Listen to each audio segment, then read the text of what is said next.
আরে এখানে তো কি, আমার রুমের প্রতিটা বস্তু হয়তো তোকে মিস করছে, ওদের জবান নাই বলে প্রকাশ করতে পারছে না।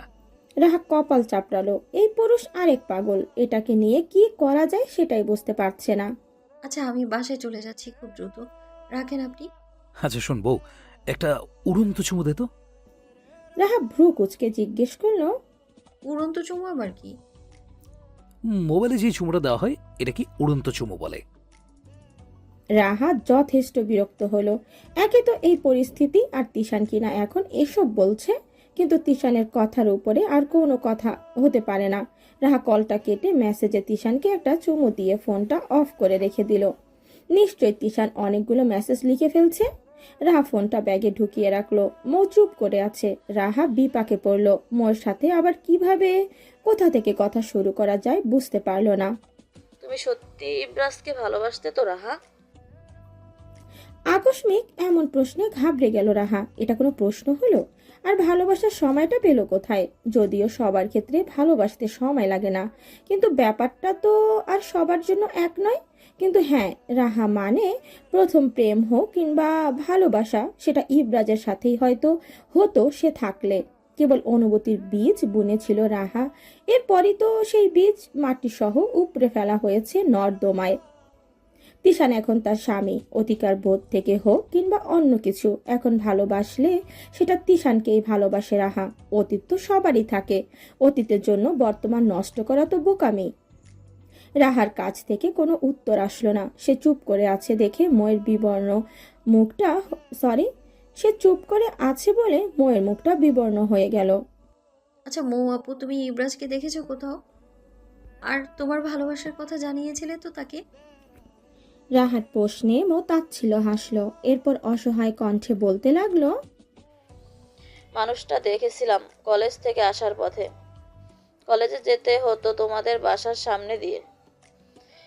যাওয়া আসার সময় দুদিন চোখে পড়েছে। আমি কেবল ছন্ন ছাড়া মানুষটার দিকে তাকিয়ে থেকেই রিকশায় বসে রাস্তা পার হতাম, অথচ সে তার মতো হাঁটতো, চলতো। একটিবারের জন্য আশেপাশে ডানে বামে তাকাতো না। যেই সময় কিনা পুরুষ লোকের কুদৃষ্টির জন্য বের হওয়া যায় না, সেখানে সে কিনা কোনো মেয়ের দিকে নজর দেয় না। ব্যাপারটা মনে ধরল। এভাবে প্রায় অনেক দিন তাকে খেয়াল করতাম। তার মধ্যে তানিয়া আপুর সঙ্গে একদিন তোমাদের বাসায় যাওয়ার সুযোগ আসলো। আমি তো বেশ খুশি, কিন্তু তোমাদের বাসায় গিয়ে জানতে পারলাম সে থাকে ছাদের রুমে। তুমি অবশ্য যাওয়ার পথে বলেছিলে ছাদে যাওয়ার কথা, কিন্তু তিশানের জন্য আর যাওয়া হলো না। এভাবে চলতে চলতেই একদিন চলে আসলো সেই মুহূর্ত। সেই মুহূর্তে আমি তাকে হাতের মুঠোয় পেয়েছিলাম। ইব্রাসকে দেখে যাব বলে সেদিন আর রিস্কা নেইনি। হেঁটে বাসায় আসবো সিদ্ধান্ত নিয়ে হাঁটতে লাগলাম। হুট করে আকাশ অন্ধকার হয়ে বৃষ্টি শুরু হয়ে গেল। সেই সময় আমি তোমাদের বাসা থেকে একটু দূরে বুদ্ধি করে একটু দৌড়ে বৃষ্টি মাথায় করে তোমাদের বাসার সামনে দাঁড়ালাম। উদ্দেশ্য উদ্দেশ্য তার সাথে যদি দেখা হয়। আশেপাশে চোখ বুলিয়ে খুঁজছিল তাকে আমার দু চোখের। এর মধ্যে দেখলাম সে রাস্তা থেকে বাসার দিকে আসছে কাক বেজা হয়ে। ভাবলাম আমাকে হয়তো বলবে এখানে দাঁড়িয়ে না থেকে ভিতরে যেতে। এখানে তো বৃষ্টির ছিটা লাগে গা। অথচ সে এমন কিছুই বলল না। গেট দিয়ে ভিতরে ঢুকে যেতে নিব অমনি আমি উপায় না পেয়ে তাকে ডাকলাম, শুনছেন? কাকভেজা শরীর, চুল থেকে টপ টপ করে পানি পড়ছে, নাকে ঠোঁটে গায়ের টি শার্ট ভিজে, বুক লেপটে আসছে। আমার ডাকে পিছন ফিরে তাকাতেই তার দৃষ্টি আমার হৃদয় ঝড় তুলে দিল। আমি শুকনো ঢোক গিলে বললাম, একটু আমার পাশে দাঁড়াবেন? এমন অবস্থায় আবদার সাজে না হয়তো, কিন্তু আমি বেহায়া হয়ে গেলাম মুহূর্তে। খুব করে চাইছিলাম সে আমার পাশে একটু সঙ্গ দেখ। সেই চাওয়াটা এতটাই সত্য যে মনের কথা মুখেও চলে এসেছিল। আপনি কি ভয় পাচ্ছেন? প্রথমবারের মতো তার কণ্ঠ আমার কানে যেতেই আমি ঝমে গেলাম। এদিকে বৃষ্টির ছিটা গায়ে পড়তেই আমি কেঁপে উঠতে, অন্যদিকে তার এই চাহনি আর কণ্ঠ। আমি থেমে গেলাম, আর কিছু বলতে পারলাম না। কিন্তু আমি থেমে থাকলেও সে থেমে থাকেনি। আমাকে ভিতরে এসে বসতে বলে সে চলে গিয়েছিল। রাহা অবাক হয়ে ময়ের অনুভূতির কথাগুলো শুনছিল। খারাপ লাগা কেটে গিয়ে এই অনুভূতিগুলো অদ্ভুত রকমের ভালো লাগছে তার। রাহা অধৈর্য হয়ে জিজ্ঞেস করলো, তার মানে সেদিন বলতে পারোনি কিছুই? না, সেদিন আর কিছু বলা হয়নি। সে চলে যাওয়াতে আমি আর থাকিনি ওখানে। আর কার আশায় বা থাকবো? সে কি আর আসবে? আসবে না তো। তাই আমি কাকভেজা হয়ে বাসায় চলে এসেছিলাম। বৃষ্টিতে ভেজার কারণে শরীরে জ্বর চলে এসেছিল। সারা রাত আমি দু চোখের পাতা এক করতে পারিনি। আমি ভীষণ পড়ছিলাম। পাশে থেকে মা ভেবেছিল আমি জোরে পড়ছি, অথচ মা জানতো না তার মেয়ে অন্য কিছুতে পড়ছে। এক পুরুষের দহন তাকে পোড়াচ্ছে। আসলে কি জানো তো, আমরা যাদের থেকে পাত্তা চাই তারা যদি পাত্তা না দেয়, তাহলে তো আমাদের সেই মানুষটাকে আরো বেশি আসক্ত হয়ে যায়। রাহা নিশ্চুপ হয়ে আছে, মুখ দিয়ে কোনো শব্দ বের করতে তার ইচ্ছে করছে না এখন। সে এক হাত গালে রেখে মোর দিকে তাকিয়ে আছে কেবল। মো দীর্ঘশ্বাস টেনে বলল, সেদিনের পর আমার মন আরো বেহায়া হয়ে গেল। সেদিন ডেকেছিলাম কেবল, অথচ মন এবার বেপরোয়া হয়ে উঠেছে। মন চাচ্ছে তাকে মনের কথা জানিয়ে দিতে, আরেক মন বলছিল যদি রিজেক্ট হয়, তার মনে যদি অন্য কেউ থাকে। আমার প্রতিবাদী উত্তর ছিল, অন্য কেউ থাকলে বুঝি আমার মনের কথা জানানো বারণ? চাইতে চাইতে তাকে পেয়ে গেলাম রাস্তায়। তার বাসায় ফেরার সময়টা আমার জানা হয়ে গিয়েছিল ততদিনে। তাই আমি কিছুটা লেট করে তোমাদের বাসা অবধি আসতাম, যাতে তাকে দেখতে পাই। দেখতে পেয়েও গেলাম। আশেপাশে একটু চোখ বুলিয়ে নিলাম। মানুষ যে নেই তেমন না, রাস্তার মানুষ হাঁটাহাঁটি করছে, যাচ্ছে আবার আসছে। এই চলছে। কিন্তু আমি পরোয়া করলাম না। তাকে আবারও ডাকলাম নাম ধরেই। এতদিনে তোমাদের বাসার দারোয়ান চাচার থেকে সব ইনফরমেশন আমার নেওয়া হয়ে গিয়েছিল, বিদায় তার নামটা আমার জানা ছিল, ইব্রাস। মেয়েলি কণ্ঠে নিজের নাম শুনে বেচারা একটু আতঙ্কি উঠল যেন। আমি কাঁধের ব্যাগটা নেড়ে চেড়ে তার সামনে গিয়ে দাঁড়ালাম। আমার অবস্থা কাচুমাচু। সে ছেলে মানুষ, শত হলো তো আমি মেয়ে, তাই আমার একটু নার্ভাস লাগছিল। কিন্তু আমার কাচুমাচু অবস্থা আর নার্ভাসনেস এতটাই ছিল যে যা বুঝার বুঝে গিয়েছিল। সে তো তা আর অবুঝ না, যথেষ্ট ম্যাচিওর। আমাকে হাতের ইশারায় বলল, একটু সাইডে আসুন। তার ইশারা পেয়ে আমি তো দারুণ খুশি। একটু সহজ হয়ে গেলাম তার কাছে।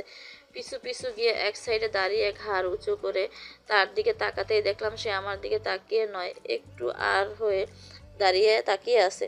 আমি কিছু বলার প্রস্তুতি নিচ্ছিলাম, সে আমাকে থামিয়ে দিয়ে বলল, থামেন, বলবেন না প্লিজ।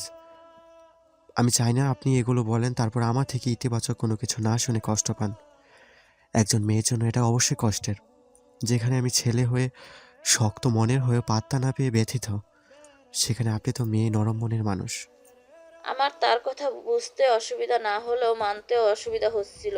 আরেক মন যে বলছিল তার জন্য কেউ থাকলে, সেই কথাটাই কি তাহলে সত্যি? বুকে চিনচিন ব্যথা অনুভব হচ্ছিল। আমি চুপ করে আছি। সে একটু বিনয়ী স্বরে বলল, আমার চঞ্চলতা ছাড়া আমি আমার মন আর কাউকে দিতে পারবো না। আমার মন চঞ্চলতা দখলে, তার কাছে আমি শূন্যের থেকেও অপ্রয়োজনীয়। শূন্যের তো তাও খ্যাত বিশেষ প্রয়োজন হয়, আমার সেটাও হয় না। কিন্তু তাও আমি তার জীবনে 0% না থাকলেও সে আমার পুরো অস্তিত্ব জুড়ে আছে। আপনি ক্ষমা করবেন। আমার ভীষণ কান্না পাচ্ছিল। কি যে করব বুঝতে পারছিলাম না। মনে হচ্ছিল সেখান থেকে পালিয়ে আসি, অথচ সে আমাকে এই অবস্থায় ফেলে রেখে চলেও গেল। ব্যথিত মনে আমি বাসায় ফিরি। সম্পূর্ণ রাত ছটফট করি। হঠাৎ মনে হয়, এই চঞ্চলতাটা কে, যার জন্য সে আমাকে রিজেক্ট করলো? এটা তো জানা হয়নি। রাত তখন গভীর, কিন্তু ইচ্ছে করছিল এখনই গিয়ে জেনে আসি কে সেই মেয়ে যার জন্য আমার শখের পুরুষ আমাকে ত্যাগ করলো। তারপর দিন আমি ছন্নছাড়া হয়ে তার পিছু আবার নেই। এবার সে কিছুটা বিরক্ত হয়। আমি অনুরোধ করে জানতে চেয়েছিলাম মেয়েটাকে। সে প্রথমে বলতো না, চাইলেও আমার জোরাজুরিতে একটু আঙুল উপরের দিকে তুলে কিছু একটা দেখালো। অশ্রুভেজা নয়নে তার আঙুল খেয়াল করে উপরে তাকিয়ে দেখলাম একটা পিচ্ছির মতো মেয়ে দুটো বিড়ালের সাথে বারান্দায় এক পাশে আর এক পাশে যাচ্ছে। আমার চোখ আটকে গেল। ঠোঁট থেকে অস্পষ্ট স্বরে বের হয়ে আসলো, রাহা। আমার মুখের কথা কেড়ে নিয়ে সে ভালোবাসাময় কণ্ঠে বলল, আমার চঞ্চলতা, আমি তাকে দূর থেকে ভালোবাসি। ভীষণ থেকে ভীষণতম সুখকর সেই দূরের ভালোবাসাই। তার মুখে অন্য কারো কথা অন্য কাউকে ভালোবেসে বলছে। ওই মুহূর্তটা মনে হয় আমার জীবনের সবচেয়ে বাজে মুহূর্ত মনে হচ্ছিল। তখন রাগে জিদ্দে আমি অগ্নি দৃষ্টি দিয়ে তোমার দিকে তাকিয়েছিলাম। ইব্রাস হয়তো আমার দৃষ্টির ভাষা বুঝে গিয়েছিল। সে একটু কঠোর কণ্ঠে বলে উঠল, সাবধানে মেয়ে, আমার চঞ্চলতার দিকে নমনীয়ভাবে দৃষ্টি দেন, তা না হলে আপনার এই অগ্নি দৃষ্টির অগ্নিতে আপনাকে পোড়াতে হবে। সেদিন মনে মনে এত রাগ হয়েছিল যে মনে হচ্ছিল তোমাকে মেরে ফেলি। অথচ ইব্রাজকে মরে যেতে হলো তোমার জন্য। রাহা আঁতকে উঠল, কণ্ঠে ভয় নিয়ে বলল, কি বলছো এসব তুমি মহাপু? ইবরাজকে মরে যেতে হলো মানে কি? তার মানে ইবরাজকে পরিকল্পিতভাবে কেউ মেরে ফেলেছে? রাহার চোখে মুখে আতঙ্ক আর অবিশ্বাস্য, অথচ মৌ রাহার কথায় তাচ্ছিল্য হাসল কেবল। যে ব্যাপারটা রাহার কাছে এত কঠিন মনে হচ্ছে সেটা মৌয়ের ভাবভঙ্গিতে কতটাই না সহজ লাগছে। রাহা ভয় আর অবিশ্বাস চাহনিতে সোফার কাবার খামচে ধরল, বুকটা কেবল ধকধক করছে, শরীর মৃদু কাঁপছে, মাথার ভেতর মস্তিষ্ক ফাঁকা লাগছে, পুরো দুনিয়া ঘুরছে। রাহা, রাহা তোমাকে তিশান খুব ভালোবাসে, ভীষণ থেকে ভীষণতম ভালোবাসা, জানো সেটা? মোর দিকে তাকিয়ে আছে মেয়েটা, মুখে রা নেই। কে কাকে ভালোবাসে সেই চিন্তা আপাতত রাহার মাথায় নেই। আর তিশান রাহাকে কতটা ভালোবাসে সে ব্যাপারে রাহার অন্য কারো কাছ থেকে জানতে হবে না, এটা রাহার নিজেরই জানা। জামাই তার বউকে ভালোবাসবে এটাই স্বাভাবিক। এই সহজ সরল উত্তরটা মৌকে দিতে ইচ্ছে করছিল না রাহার, কিন্তু রাহা চুপ করেই থাকলো, কিচ্ছু বলল না। যে মেয়ে হিংসা করে তাকে মারার কথা ভাবতে পারে, সে মেয়ের সাথে কথা বলার জন্য কথারা মন থেকে আসছে না তার। কিন্তু মৌয়ের কথা শেষ হয়নি বিধায় রাহা এখনো স্থান ত্যাগ করতে পারেনি। রাহা চুপ করে থাকা দেখে মৌ আবারও বলল, তিশান তোমাকে খুব ভালোবাসে, এটা বললাম কারণ সেদিন যখন ইব্রাজের থেকে বাজেভাবে রিজেক্ট হয়ে বাসায় ফিরছিলাম তখন মাথার মধ্যে আগুনের ফুলকি টকবক করছিল। সম্পূর্ণ রাগটাই তোমার উপর ছিল, যে কোনো সে আমাকে রেখে তোমাকে পছন্দ করবে। তোমার মধ্যে কি, আমার মধ্যে কি এমন কম ছিল? আমি কি অসুন্দরী ছিলাম? এরকম হাজারো পোকা আমার মাথা খাচ্ছিল, বুকের মাঝে জট পাকানো জঞ্জলে পরিপূর্ণ হয়ে গিয়েছিল। আমার নিঃশ্বাস নিতে কষ্ট হচ্ছিল। আম্মুর সাথে রাগারাগি শুরু করে দিয়েছিলাম। আম্মু এসে কিছু জিজ্ঞেস করলেই সামনে যা থাকতো ছুঁড়ে মারতাম। আমার এমন অবস্থা দেখে মায়ের চিন্তা বেড়ে যায়। এদিকে আমি কি করব বুঝতে পারছিলাম না, শুধু মনে হচ্ছিল আমি এটা কখনো মেনে নিতে পারবো না। হাজারো স্মার্ট ছেলেকে রিজেক্ট করিয়া আমাকে নাকি কোনো একটা রাস্তার ছেলে রিজেক্ট করে দিবে, তাও একটা পিচ্ছি মেয়ের জন্য। এগুলো ভাবতে ভাবতেই মাঝরাতে হঠাৎ তিশানের কথা মাথায় আসলো। একদিন কথায় কথায় তানিয়া আপুর থেকে শুনেছিলাম, তানিয়া আপুদের প্রতিবেশী একটা ছেলে, সে নাকি মজার ছলে তানিয়া আপুকে জানিয়েছিল সে তোমাকে পছন্দ করে। তানিয়া আপু হাসতে হাসতে মজার ছলে এটা তিশানকে বলে দেয়। পরে বুঝতে পারে বলাটা হয়তো ঠিক হয়নি, তিশান তোমাকে পচাচ্ছিল। এমন সময় তানিয়া বলেছিল, ভাইয়া, তুমি রাহাকে এমনভাবে পচাও, দেখো প্রতিবেশী সোহাগও নাকি রাহাকে পছন্দ করে বলল। অবশ্য পছন্দ করবেই নাই বা কেন, আমার বোনটা কত কিউট, তোমার তো তার কিউটনেস চোখেই পড়ে না, শুধু তার সব খুঁতগুলোই চোখে পড়বে। তানিয়ার কথা শুনে তিশানের মুখটা চুপসে গিয়েছিল। তানিয়া বুঝতে পারলো অবস্থা বেগতিক, কেননা তিশান চুপ করে আছে মানে অন্য কিছু হতে পারে। তারপর 3 দিন পর খবর পেল রাস্তায় কয়েকজন পোলাপান নাকি সোহাগ নামের ছেলেটাকে পিটিয়ে হসপিটালে পাঠিয়েছে। অথচ তিশান বাসায় এমন ভাবভঙ্গি নিয়ে চলাফেরা করেছিল যে সোহাগ নামে কাউকে চেনেই না। এই ঘটনাটা মনে পড়তেই আমার মনে হলো তিশানকে ইব্রাজের কথা জানাতে হবে। আমি তড়িঘড়ি করে পরদিনই তিশানের সাথে দেখা করি, ভয়ে ভয়ে তিশানকে সবটা ব্যাপার জানাই। এটাও জানাই যে ইব্রাজের যেন কোনো ক্ষতি না হয়, কেবল ইব্রাজকে একটু সাবধানে বাণী শুনিয়ে দিয়ে আসলেই হবে। অথচ সেদিন ব্যাপারটা আরো বড় হয়ে গিয়েছিল।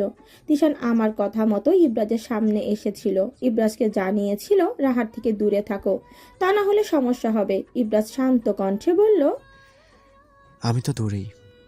ইব্রাজের হেয়ালি জবাবে তিশানের মাথা গরম হয়ে যায়। অবশ্য মাথা গরম তখনই হয়ে গিয়েছিল যখন মৌ ব্যাপারটা তাকে জানিয়েছিলাম। তবে শুধু মৌয়ের অনুরোধে ইব্রাজের সাথে প্রথমে ভালো বিহেভিয়ার করেছিল, কিন্তু শেষে এটা আর করতে পারলো না। তিশান রেগে মেগে ইব্রাজের টি শার্টের গলা টেনে ধরেছে। রক্তচক্ষু ইব্রাজের দিকে দিতেই ইব্রাজের শান্ত আর সহজ সরল ভাবটা চলে গেল। ইব্রাজ নিজেও পুরুষ মানুষ, তারও রক্ত গরম, তাই সে বেশি সময় শান্ত থাকতে পারল না। তিশানের টেনে ধরা ইব্রাজের কম দামি টি শার্টের কলার ছিঁড়ে গেল কিছুটা।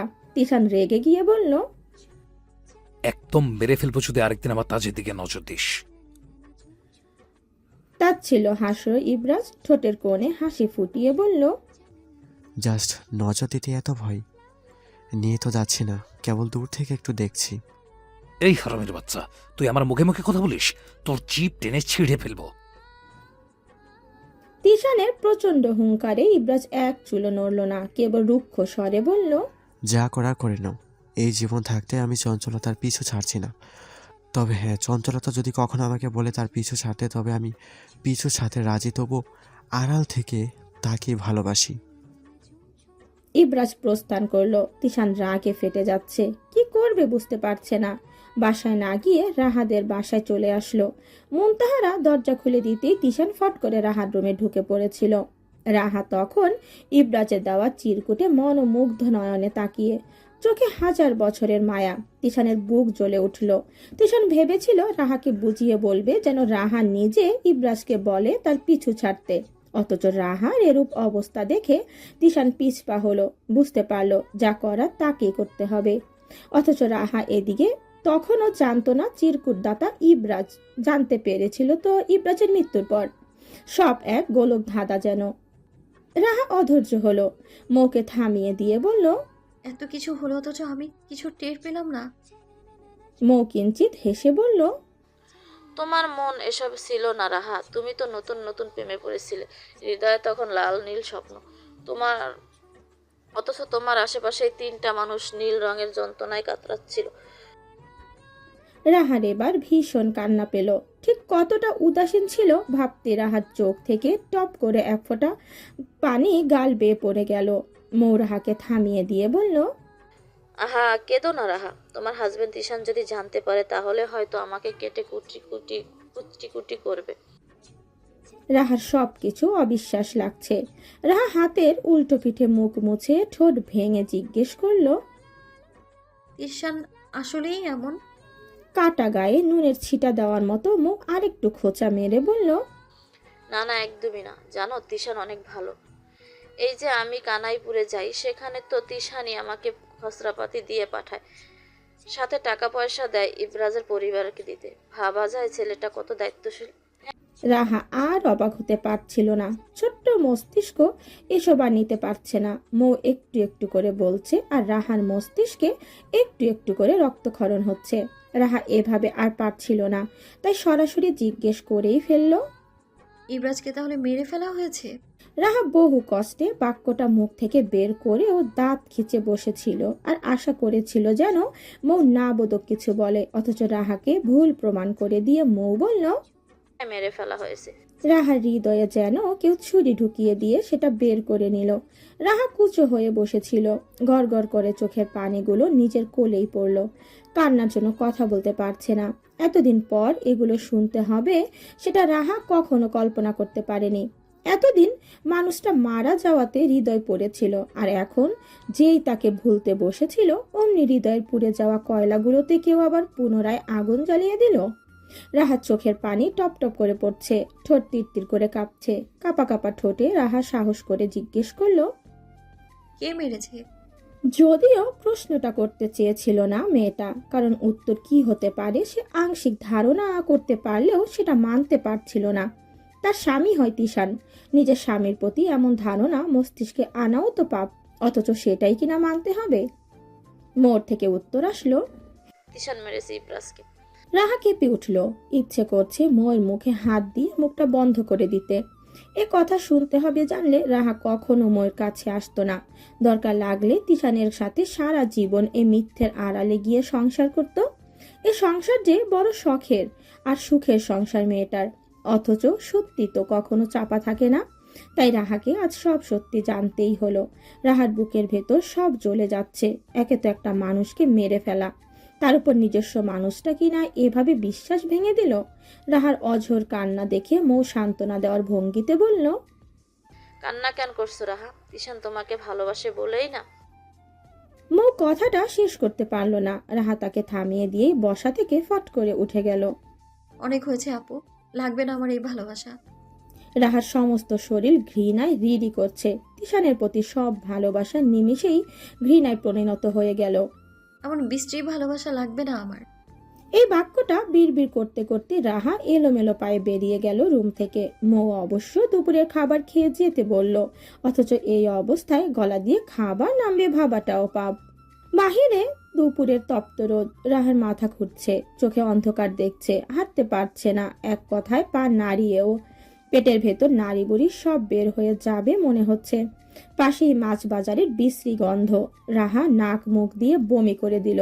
সকালে হালকা নাস্তা করেছিল, এখন বিকাল 3টা, সূর্য একেবারে মাথার উপরে। গলি থেকে বের হয়ে যে রিক্সা নেবে সেটাও রাহা আর পারল না, এখানে মাথা ঘুরিয়ে পড়ে গেল। সময় তখন বিকেল গড়িয়ে সন্ধ্যা। রাহা পিট পিট করে চোখ খুলে তাকাতেই চোখের সামনে তিশানের মুখশ্রী ভেসে উঠল। তিশানকে দেখে রাহার সেন্স ফিরে আসলো, সবকিছু মনে পড়ে গেল। না চাইতেও রাহার চোখের কোণে পানি জমা গেল, অথচ ঠোঁটও নাড়াতে পারছে না, শরীর ভীষণ দুর্বল।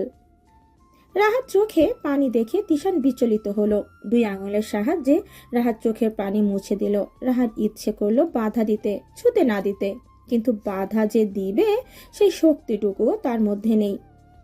ব্যস্ত পায়ে রোকেয়া বেগম খাবারের প্লেট রেখে গেল রুমে।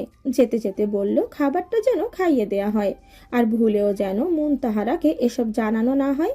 সে জানলে এতক্ষণে তুল কালাম লাগিয়ে দিত। ওষুধ খাইয়ে আমরাই সুস্থ করে তুলব। সে সুস্থ মেয়ে দিয়েছে, তাই সে তার সুস্থ মেয়েই ফেরত চাইবে। বড্ড একরোখা মুনতাহারা। রোকেয়া বেগম চলে যেতে তিশান একটু কঠোর কণ্ঠে রাহাকে শাসিয়ে বলল, কতবার বললাম কিছু খেয়ে নিস, খালি পেটে মাথা ঘুরে পড়ে গেলি। যদি কুকুর বিড়াল খেয়ে নিত তখন কোথায় পেতাম আমরা পিচ্ছি বউটাকে? তিশানের এই আদর মাখা কথাগুলো রাহার একসময় ভীষণ ভালো লাগতো, বেশি বেশি শুনতে ইচ্ছে করত, অথচ আজ কেমন বিরক্ত লাগছে, ন্যাকা আর অসহ্য লাগছে। রাহা তিশানের দিকে তাকাচ্ছে না, তার চেহারার দিকে তাকাতেও ইচ্ছে করছে না, অথচ আগে ঘুমন্ত তিশানের দিকে তাকিয়ে ঘন্টার পর ঘন্টা কাটিয়ে দিত মেয়েটা। গালে হাত বুলিয়ে দিত, চুলে হাত বুলিয়ে দিত, মাঝে মাঝে তিশান খপ করে ধরে ফেলতো রাহাকে। তারপর সে কি ধস্তাধস্তি, অনেক করেও রাহা তিশানের হাত থেকে ছুটে আসতে পারত না। তারপর চুপটি করে তিশানের উন্মুক্ত বুকে মাথা রেখে শুয়ে পড়ত। এসব কিছু মনে পড়তেই রাহার ইচ্ছে করছে চিৎকার করে কান্না করতে। তিশান রাহাকে ধরে উঠিয়ে দিয়ে খাবার সামনে আনতেই রাহা এক হাতে ধাক্কা মেরে খাবারের প্লেট ফেলে দিল মেঝেতে। প্রচন্ড আওয়াজ হলো। রোকেয়া বেগম জানতে চাইল কি হয়েছে। তিশান জানালো কিছু হয়নি। অন্য সময় রাহা এমন কখনো করেনি, আজ যেহেতু করেছে তার মানে নিশ্চয়ই কোনো কারণ আছে। তিশান একটু ভয় পেল, তার তো মনে ভয় আগে থেকেই। রাহা কোনো কিছু জেনে গেল কিনা সেই ভয়টাই তিশান পেল। রাহার দিকে তাকিয়ে জিজ্ঞেস করলো, কি হয়েছে বউ, মুড সুইং, পিরিয়ড চলে?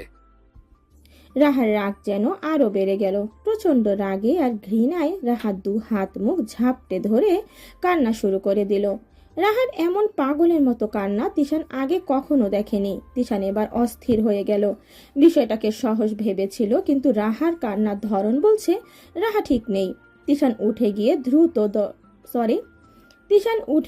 দ্রুত দরজাটা বন্ধ করে এসে রাহাকে টেনে বুকে নিয়ে জিজ্ঞেস করলো, কি হয়েছে বল না, কান্না করছিস কেন? কোনো সমস্যা হলে বলবি তো। যেই বুকে মেয়েটা শান্তি পেত, আজ সেই বুকে রাহার দম বন্ধ হয়ে আসছে। রাহা তিশানকে ঠেলে দূরে সরিয়ে দিতে চাইল, কিন্তু তিশানের সাথে পেরে উঠল না।